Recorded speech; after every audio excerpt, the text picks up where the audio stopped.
Hello friends, आपका बहुत बहुत स्वागत करती हूँ आपके अपने चैनल में। फ्रेंड्स, आज के इस वीडियो में मैं आपको बताऊंगी कि आप किस तरह से खुद का लीगल नोटिस तैयार कर सकते हैं बिना किसी एडवोकेट के। आज के इस वीडियो में हम जानेंगे कि लीगल नोटिस क्या होता है, कैसे भेजना चाहिए, किसी भी तरह के लीगल नोटिस को भेजने के लिए कौन कौन सी सावधानियां बरतनी चाहिए और लीगल नोटिस को क्यों भेजा जाता है।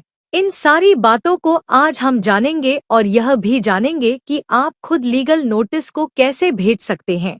बहुत सारे लोग पूछते हैं कि या किसी लीगल नोटिस को भेजने के लिए एडवोकेट की जरूरत होती है या फिर खुद से भी लीगल नोटिस को भेजा जा सकता है। तो जानेंगे सभी सवालों के जवाब। तो चलिए फटाफट स्टार्ट करते हैं आज का वीडियो। तो सबसे पहले यह जान लीजिए कि लीगल नोटिस क्या होता है। जैसे कि हमें नाम से ही पता चल जाता है कि एक तरह का नोटिस होता है, यानी कि हम सामने वाली पार्टी को इन्फॉर्म करते हैं या फिर हम किसी को यह बताते हैं कि सामने वाले पर हमारा कितना बकाया है या कोई रिकवरी है, तो हम उसके खिलाफ कोर्ट में सिविल मुकदमा दायर कर देंगे। आप इस बात को समझ लीजिए कि यह जो लीगल नोटिस होता है यह हर केस में नहीं भेजे जाते। जो सिविल केस होते हैं, जो रिकवरी सूट होते हैं या नेगोशिएबल एक्ट है, उसके अंतर्गत यह नोटिस भेजे जाते हैं। मान लीजिए आपको किसी ने चेक दिया जो कि बाउंस हो गया है और आपको उसकी रिकवरी करनी है, तो आप सामने वाली पार्टी को लीगल नोटिस भेजकर इन्फॉर्म करेंगे कि उनके द्वारा दिया गया चेक जो है वह बाउंस हो चुका है और वह आपको उसका हर जाना दे, नहीं तो आप उनके खिलाफ सिविल मुकदमा दायर कर देंगे।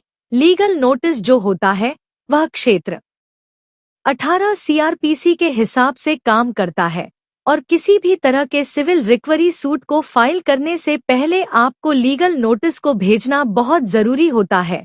कानून के हिसाब से यह बहुत ज्यादा मैंडेटरी है, क्योंकि जब भी आप कोई सिविल केस दायर करते हैं तो आपको वहां पर नोटिस की जरूरत पड़ती है। अगर इसके उल्टे हम क्रिमिनल केस की बात करें तो वहां पर हमें किसी को लीगल नोटिस भेजने की जरूरत नहीं होती, उसमें सीधे सीधे कोर्ट में फाइल होती है, जिसके बाद आपका जो केस होता है वह कोर्ट में फाइल कर दिया जाता है। वहां पर फिर इसकी जरूरत होती है। लेकिन जो सिविल केस होते हैं, रिकवरी सूट होते हैं, उनके अंतर्गत आपको फिर फाइल करने की जरूरत नहीं पड़ती है।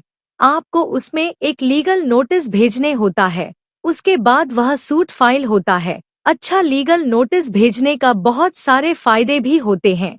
जैसे कि आप लीगल नोटिस भेजते हैं तो बहुत सारा टाइम बच जाता है आपका, क्योंकि बहुत सारे ऐसे मैटर होते हैं जिसमें लीगल नोटिस भेजने के बाद आपकी प्रॉब्लम जो होती है वह शॉर्ट आउट हो जाती है। जैसे कि अगर आपको किसी से पैसे लेने हैं तो आप जैसे ही उनको लीगल नोटिस भेजते हैं तो आप उनको एक टाइम पीरियड दे सकते हैं कि इस टाइम पीरियड के अंदर वह आपका पैसा लौटा दे, नहीं तो आप कोर्ट में उनके खिलाफ मुकदमा दायर करेंगे। तो होता यह है कि कोई भी इंसान कोर्ट कचहरी और मुकदमों के चक्कर में नहीं पड़ना चाहता और वह कोशिश यह करता है कि जल्दी से जल्दी कोर्ट के बाहर ही यह मामले को सुलझा ले। कोर्ट में जाना सभी के लिए महंगा हो सकता है, वह आपके लिए भी महंगा होगा और सामने वाली पार्टी के लिए भी, क्योंकि एडवोकेट की फीस देना, कोर्ट के चार्ज देना, और सामने वाली पार्टी को एक डर यह भी होता है कि जब कोर्ट में कैसे जाएगा तो हो सकता है कि उन्हें वह जो पैसे हैं वह ब्याज के साथ लौटाने पड़ेंगे। तो लीगल नोटिस भेजने का यही सबसे बड़ा फायदा होता है कि बहुत सारी जो प्रॉब्लम्स होती है कोर्ट के बाहर ही शॉर्ट आउट हो जाती है और कोर्ट में जाने का दोनों का खर्चा बच जाता है। तो चलिए फटाफट यह जान लेते हैं कि लीगल नोटिस को ड्राफ्ट कैसे करना चाहिए। अगर आप कोई लीगल नोटिस किसी एडवोकेट के थ्रू भेजते हैं तो यह बहुत अच्छी बात होती है, क्योंकि एक प्रोफेशनल को बहुत अच्छी तरह से पता होता है कि किसी लीगल नोटिस को कैसे भेजना चाहिए, कैसे उसको ड्राफ्ट करना चाहिए और कौन कौन से पॉइंट उसमें ऐड करने चाहिए। लेकिन अगर आप इन सभी बातों की जानकारी रखते हैं और आप इस ड्राफ्ट कर सकते तो यह भी बहुत अच्छी बात होती है। आप खुद से भी कोई भी लीगल नोटिस को ड्राफ्ट कर सकते हैं। जब भी आप लीगल नोटिस को ड्राफ्ट करें तो यह याद रखें, जो सामने वाली पार्टी है उसको एड्रेस करें, उसका सही नाम, पता, एड्रेस वगैरह लिखे। उसके बाद जो नोटिस भेजने का पर्पज है, यानी कि जो आपका सब्जेक्ट है, उसको लिखे, साफ साफ शब्दों में लिखिए और उसको बोल्ड और हाईलाइट करें। आप सामने वाली पार्टी से क्या चाहते हैं, अपनी रिक्वायरमेंट लिखे। उसके बाद अपने लीगल नोटिस में टाइम को भी मेंशन करें, यानी कि आप उनको कितना टाइम दे रहे हैं। आप अपनी सुविधा के अनुसार से उनको टाइम लिमिट भी दे सकते हैं। मिनिमम 15 दिन से लेकर 7 दिन का टाइम पीरियड होता है। जो कि आपको ठीक लगे वह टाइम आप उनको दे सकते हैं कि आप उसे टाइम पीरियड के अंतर्गत आपका पैसा लौटा दे। जो भी आपकी रिकवरी बनती है उनका कोर्ट में लेकर जाएंगे। और अगर आपका मैटर चेक बाउंस का है तो उसे रिलेटेड सारी डिटेल लिखें, चेक का नंबर वगैरह, जो डेट है और किस रेट को वह बाउंस हुआ, वह सारी डिटेल आप अपने नोटिस के अंदर मेंशन करें। और लीगल नोटिस को हमेशा सादे पेपर पर लिखा जाता है। जब आपका लीगल नोटिस तैयार हो जाए तो आप उसको रजिस्ट्री के थ्रू भेज सकते हैं और उसके बाद उनकी रिसीविंग को संभाल कर रखें।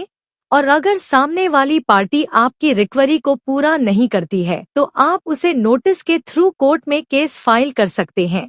अगर आप नोटिस किसी प्रोफेशनल के थ्रू भिजवाते हैं तो उनकी फीस की बात करें तो मिनिमम 1000 रुपए से लेकर मैक्सिमम कितनी भी हो सकती है, वह आपके ऊपर डिपेंड करता है कि आपने कितना महंगा वकील हायर किया है। तो आई थिंक आपको समझ में आ गया होगा कि लीगल नोटिस भेजने बहुत आसान होता है। बस आपको लीगल नोटिस के अंदर अपने में मुद्दों को हाईलाइट करना होता है और अपनी सारी प्रॉब्लम को step by step point wise लिखना होता है। इसमें किसी एडवोकेट की जरूरत नहीं होती, आप खुद ही से ड्राफ्ट कर सकते हैं, जिससे कि आपके पैसों की भी बचत होती है और कोर्ट का टाइम भी वेस्ट नहीं होता।